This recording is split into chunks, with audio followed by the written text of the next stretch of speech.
Welcome to Middle Education. लीजिए students, finally eight grade अभ्यास पुस्तिका कक्षा 8वीं के विज्ञान का पाठ 12, आपके पाठ का नाम है घर्षण, उसका संपूर्ण उत्तर लेकर के आ चुका हूं।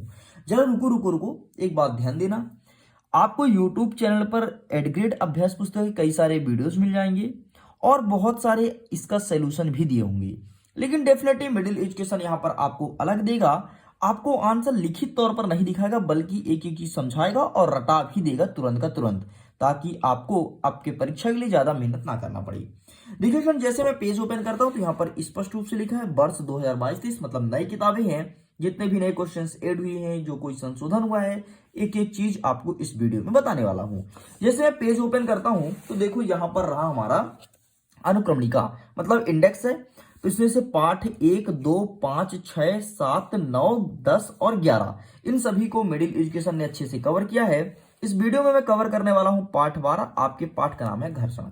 हमारे पेज नंबर 39 में यहां से ये चैप्टर स्टार्ट होता है।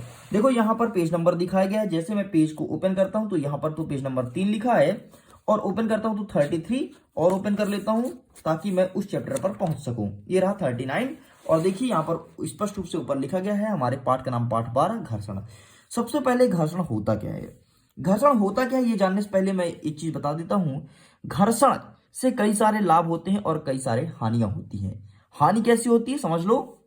जैसे हमारा चप्पल है, ठीक, मार्केट से जब आप कोई चप्पल या स्लीपर खरीद के आते हो तो ये इतना मोटा रहता है, लेकिन धीरे धीरे देखते हो कि चलते चलते चलते चलते चलते चलते चलते चलते ये घिस गया मेरा स्लीपर।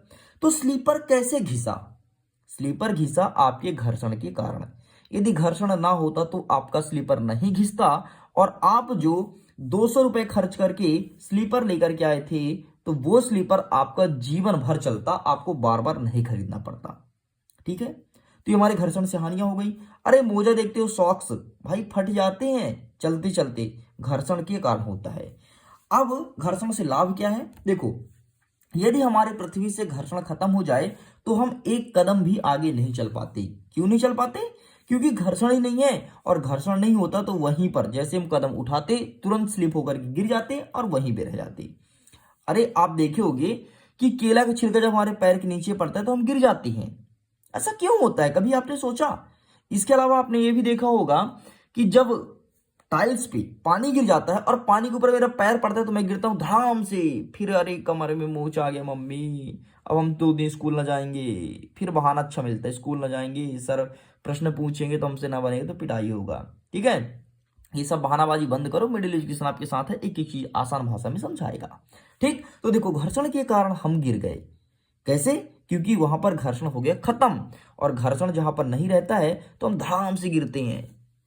फिर मामा जी गिर गए, अरे वो एक है ना कि बाबूजी गिर गए धड़ाम से, केला पिचकारी मुंह क्या क्या ऐसा करके है, एक है, मैं छोटे में पढ़ा था। ठीक, तो हम घर्षण के कारण ही गिर जाते हैं। घर्षण जहां पर खत्म होता है तो हम गिर गए, यदि घर्षण है तो आगे बढ़ गए।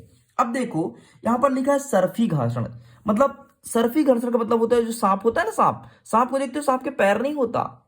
ठीक है, सांप खिसकते खिसकते चलता है, सर्फी घर्षण कारण सांप, सांप लेटे लेटे चलता है। कभी देखे हो सांप उठ के खड़े हो गए फिर चल रहा है टुकुट टुकुट टुकुट टुकुट? ऐसा कभी नहीं होता ना, क्योंकि सांप जब चलता है लोटे लोटे चलता है, ऐसे ऐसी शाय शाय शाय शाय, क्योंकि उसमें सर्फी घर्षण होता है। और स्थैतिक घर्षण मतलब कोई चीज वहां पर स्थिर रहे।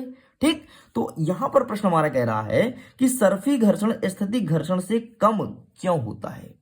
तो जब कोई वस्तु सरकाना आरंभ कर देते हैं तो उसके पृष्ठ के संपर्क बिंदु को उतना समय नहीं मिल पाता है कि वे फर्श के संपर्क में बिंदु में धंस जाते हैं, अतः सर्फी घर्षण स्थैतिक घर्षण से कुछ कम होता है। सिंपल सा इतना आंसर लिखना है। आगे देख लेते हैं प्रश्न क्रमांक 2। अरे भाई मेरा पेन गिर गया। प्रश्न क्रमांक 2 क्या कह रहा है? घर्षण को प्रभावित करने वाले कारक कौन कौन से हैं? तो 2 कारक होते हैं। पहला नंबर सतह की प्रकृति पर निर्भर करते हैं कि हमारा सतह कैसा है। दूसरा आपके स्पर्श क्षेत्रफल पर निर्भर करता है कि जहां पर आप घर्षण लगा रहे हो वो प्लेस कैसा है। ठीक है, ये दोनों चीज आपको लिखना है। आगे देख लेते हैं तीसरा नंबर, माचिस के बॉक्स की खुरदरी सतह पर रगड़ने पर माचिस की तिली में आग क्यों लग जाती है? तो घर्षण कारण तो लगती है भाई। अरे माचिस जब आप लेते हो, माचिस का डिबिया एक साइड ऐसे रहता है, ठीक है, एक साइड समझो इधर लगा है आपका फास्फोरस। आपको पता है माचिस के बॉक्स में फास्फोरस लगा होता है, और फास्फोरस कभी आपको लाल देखने को मिलेगा, कभी काला। मतलब लाल फास्फोरस या फिर काला फास्फोरस लगा होता है। यदि ये फास्फोरस ना लगा हो तो कभी आग नहीं लग सकता। लेकिन आग लगेगा। जब आप माचिस को ऐसे चलाओगे तो आग लगेगा मेरे भाई। लेकिन यदि फास्फोरस नहीं होगा तो लेट आग लगेगा, लेकिन आग डेफिनेटली लगेगा। क्यों? आग लगता है घर्षण के कारण। तो प्रश्न यही पूछा है, माचिस के बॉक्स की खुरदुरी सतह पर रगड़ने पर माचिस की तीली में आग क्यों जल उठता है? तो घर्षण कारण। सिंपल सा इतना लिखना है। चलिए आगे देख लेते हैं नेक्स्ट क्वेश्चन क्या कहता है। नेक्स्ट हमारा चौथा नंबर कहता है, कैरम बोर्ड पर महीन पाउडर क्यों छिड़का जाता है? अरे भैया, घर्षण को कम करने के लिए। घर्षण जितना कम रहेगा हमारे कैरम बोर्ड की गोटी उतनी स्पीड से भगेगी। साठ साठ साठ साठ। कैरम किसका किसका फेवरेट है? लिखना कमेंट सेक्शन में, क्योंकि मैं तो बहुत खेलता हूँ कैरम, मुझे पसंद है। ठीक है, तो घर्षण को कम करने के लिए पाउडर डालते हैं। और आपको पता है, यदि पाउडर आपको कैरम का पाउडर जो होता है वो महंगा मिले तो आप मार्केट से बोरिक एसिड ले आना। अरे बाप रे, इतना मस्त कैरम खेल पाओगे, बहुत अच्छा कैरम चलता है। जितना पाउडर चिकना हो उतना घर्षण को कम करेगा, और जितना घर्षण कम हुआ उतनी जल्दी कैरम की गोटी सटाक से फेंकेगी। ठीक, आगे देखते हैं लघु उत्तरीय प्रश्न। 5वां नंबर कह रहा है, खिलाड़ियों की जूते की तली एवं वाहन के टायर को खांचेदार क्यों बनाए जाते हैं? हाँ, बहुत अच्छा प्रश्न पूछा है। यदि आपके जूते का जो तली होता है वो एकदम नीचे प्लेन कर देता तो क्या होता? घर्षण ही नहीं लगता और आप गिरते धड़ाम से। ठीक है, और यदि टायर टायर के खांचे ना होते टायर में तो टायर आगे चल ही नहीं पाता। आपकी गाड़ी का टायर, आपकी गाड़ी टायर वहीं पे घूमते रहता, राउंड राउंड होता, वहीं पे घूमते रहता, आगे नहीं बढ़ पाता। क्यों? क्योंकि इसमें घर्षण ही नहीं है। तो आइए देखते हैं इसका आंसर क्या लिखेंगे। देखो वैसे तो मैं समझा दिया हूं, लिखना क्या है यहां पे लिखा गया है, खांचे जूते की फर्श को पकड़ बनाते हैं जिसके कारण आप चलते समय सुरक्षित महसूस करते हैं। इसी प्रकार वाहन के टायर भी खांचेदार होते हैं जिससे सड़क से उनकी अच्छी पकड़ बनी रहे और आगे बढ़ सके। मतलब क्यों? घर्षण को बढ़ाने के लिए। आप आसान भाषा में ऐसे लिख सकते हो कि घर्षण को बढ़ाने के लिए खिलाड़ी के जूते एवं वाहन के टायर खांचेदार बनाए जाते हैं। ऐसे लिख सकते हो, वेरी सिंपल। ठीक है, तो मैं आपको दो तरह का आंसर बता दिया हूं, आपको जो बेहतर लगे लिखना, लेकिन आंसर यही लिख करके आना, ताकि आपको एग्जाम में भी हेल्प करेगा। और स्कूल में भी कोई शिक्षक आपसे पूछ ले, चलो बेटा इसका आंसर करो, तो आप डेफिनेटली बता सकते हो। आगे देख लेते हैं 6वां नंबर, हवाई जहाज की आकृति पक्षी की आकृति के समान बनाई जाती है क्यों? तो वेरी सिंपल, जो आपका तरल घर्षण होता है ना, तो तरल घर्षण को कम कर सके। पक्षी देखते हो, पंख होता है, ये समझो पक्षी हो गई। पक्षी के हमेशा चोंच आगे ही रहता है, आपको पता है क्यों? क्योंकि हवा को आसानी से काट सके। कभी कोई देखिए कोई पक्षी की चोंच पीछे रहे, अब वो लोग सर कैसी बातें करते हो, चोंच है तो आगे ही ना रहेगा। बेटा ऐसे नहीं है, भगवान ने ऐसे किसी को नहीं बनाया है। आपका चोंच इसीलिए, आपका नहीं सॉरी, पक्षी का चोंच इसीलिए आगे किया है, वैसे आपका भी चोंच आगे ही है। चोंच मतलब क्या? मुंह आगे ही ना है, लेकिन पीछे बैक साइड तो पूरा सपाट है। वो पिठाई में फिर कोई मारता पटाख से, है ना, वो पिठाई तो सपाट है, लेकिन क्या आगे सपाट बना है? नहीं, आगे सपाट नहीं बन सकता। भगवान ने ऐसे बनाया है भाई, सब सोच समझ के।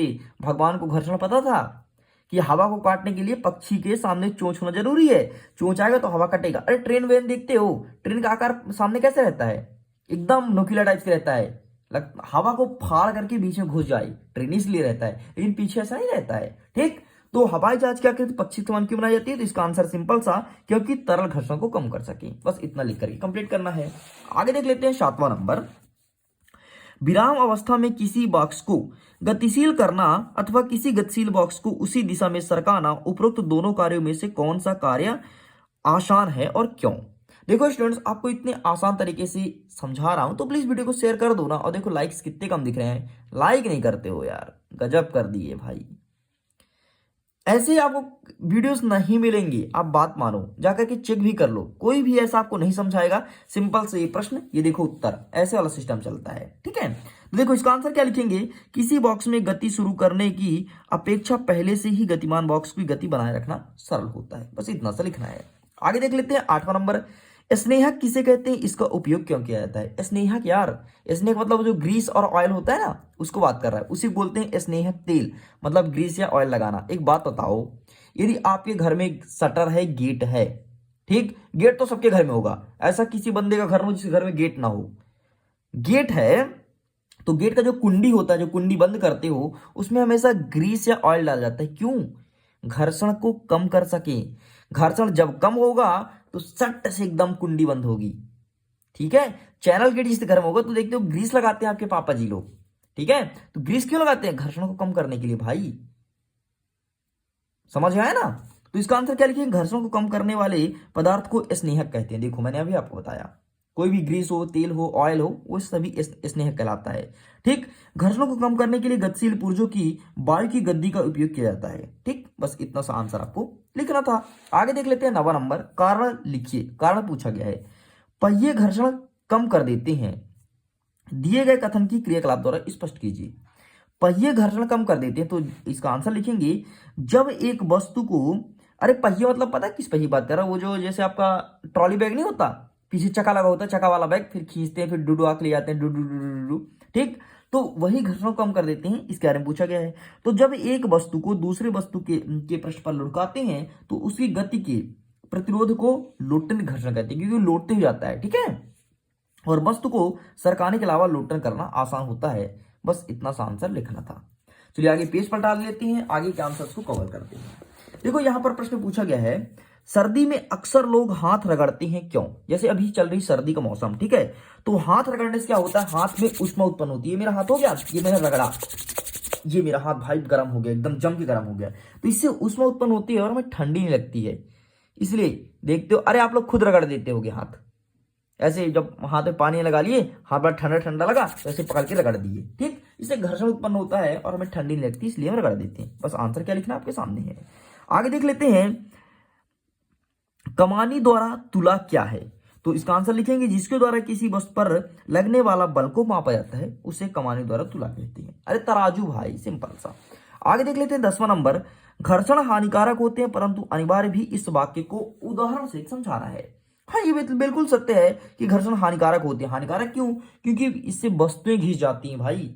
अरे हमने नया चप्पल खरीदा कल, 1 महीने बाद हमारा चप्पल घिस गया, तो क्यों? घर्षण के कारण। यदि घर्षण होता तो हमारा चप्पल कभी ना घिसता। जैसे हमने चप्पल खरीदा वैसे ही रहता जीवन भर, और जब तक हम मर न जाते तो वही चप्पल हमारे पास रहता। लेकिन ऐसा नहीं होता, घर्षण के कारण हमारा चप्पल घिस गया, इसलिए हानिकारक होता है, लेकिन फायदा भी करता है। कैसे? अगर घर्षण होता तो हम एक कदम भी आगे ना चल पाती, हमने आपको पहले ही बोला है। ठीक, तो ये हमारा फायदा होता है। तो आंसर क्या लिखेंगे? घर्षण हानिकारक होते हैं क्योंकि घर्षण के कारण वस्तु घिस जाती है, परंतु अनिवार्य भी होते हैं। अगर घर्षण ना होता तो चलना कठिन हो जाएगा। बस इतना सा आंसर लिख करके कंप्लीट करना है। तो इस प्रकार से स्टूडेंट चैप्टर नंबर 12 मतलब 12 घर्षण वाला पार्ट था, पूरा पूरा कंप्लीट होता है। जल्द ही मिलेंगे एक नेक्स्ट वीडियो में, इसमें कवर करेंगे चैप्टर नंबर 13 ध्वनि से संबंधित जितने भी प्रश्न पूछे गए हैं, आसान भाषा में समझेंगे। बाकी इसका आंसर रेडी कर लिया गया है, जल्दी आपको वीडियो बना करके मिडिल एजुकेशन के यूट्यूब चैनल पर अपलोड कर दिया जाएगा। सो मैं वीडियो एंड करता हूं। अगर ये वीडियो पसंद आए तो प्लीज वीडियो को लाइक कीजिए, अपने दोस्तों के साथ शेयर कीजिए, और अगर पहली बार चैनल को सब्सक्राइब कर लो, क्योंकि यहाँ पर वार्षिक परीक्षा की तैयारी एकदम आसान भाषा में और जेन्युइन तरीके से कराई जाएगी। सो बाय बाय।